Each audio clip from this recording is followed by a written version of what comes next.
Okay, so what is protein doing when we do aerobic endurance exercise? So one of the quotes, I'm quoting this out of the text, and it says sustained dynamic exercise stimulates amino acid oxidation. That's what the AA stands for. So in other words, if I am continually exercising, so think about I am running for 45 minutes or an hour, well, guess what? I'm going to oxidize amino acids. I'm going to actually use those amino acids. So some of those amino acids are used for fuel. Okay, not all of amino acids can be used for fuel. If you think back to your text, it says less than 5% of protein is used for fuel.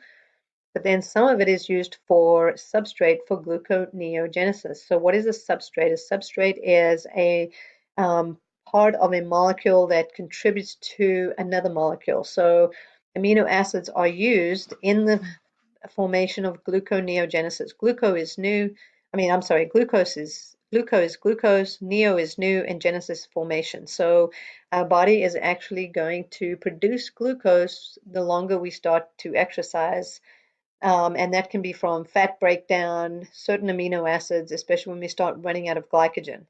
So protein catabolism, in other words, catabolism is the breakdown of protein, starts happening when glycogen is depleted by 33 to 55%. So remember, glycogen is the stored form of glucose, and glycogen, remember, is stored in your liver, your muscles, and then ultimately we have circulating glucose, but that's not glycogen. All right, so protein actually is being utilized even when we're not completely depleted of glycogen, which makes it interesting, makes you think about this is also why protein is important in any type of exercise, and also why endurance athletes need a slightly more protein than those who are not endurance athletes.